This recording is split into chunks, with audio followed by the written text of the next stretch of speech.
વલસાડના ડુંગરી national highway number 48 ઇમ્પિરિયર હોટલની સામે કાર પલટી ખાતા કારમાં આગ લાગી। વલસાડ નજીક ડુંગરી હાઈવે પર બપોરના સમયે એક ઇકો કાર હાઈવે પર અચાનક પલટી ખાઈ ગઈ હતી અને કારમાં એકાએક આગ ફાટી નીકળતા કાર બળીને ખાખ થઈ હતી।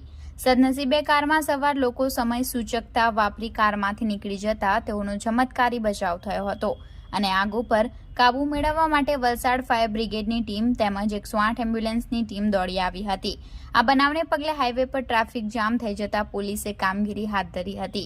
આ બનાવ અંગે સ્થળેથી મળતી વધુ વિગતો મુજબ વલસાડ નજીક આવેલા ડુંગરી હાઈવે પર ઇમ્પિરિયલ હોટલની સામે વલસાડથી સુરત તરફ જતા માર્ગ પર બપોરના સુમારે એક ઇકો કાર નંબર GJ19BE 6220 ત્યાંથી પસાર થઈ રહી હતી અને કોઈક કારણોસર કાર હાઈવે પર પલટી ખાઈ જતા કારમાં ભીષણ આગ ફાટી નીકળી હતી। સદનસીબે કારમાં સવાર કાર ચાલક કારમાંથી ઉતરી ગયા હતા અને ઇકો કાર CNG હોવાથી એકાએક કારમાં આગ લાગી ગઈ હતી અને થોડી જ ક્ષણોમાં આખી કાર બળીને ખાખ થઈ ગઈ હતી।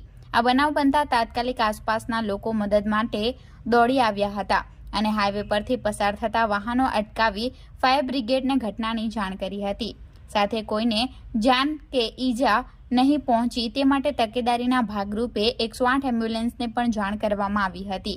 આ બનાવ બાદ હાઈવે પર ભારે ટ્રાફિક થઈ જતા ડુંગરી પોલીસ તાત્કાલિક સ્થળ પર પહોંચી આવી કામગીરી હાથ ધરી હતી અને આ બનાવમાં કારમાં સવાર તમામ લોકોનો ચમત્કારી બચાવ થયો હતો અને મોટી હોનારત થતા અટકી હતી।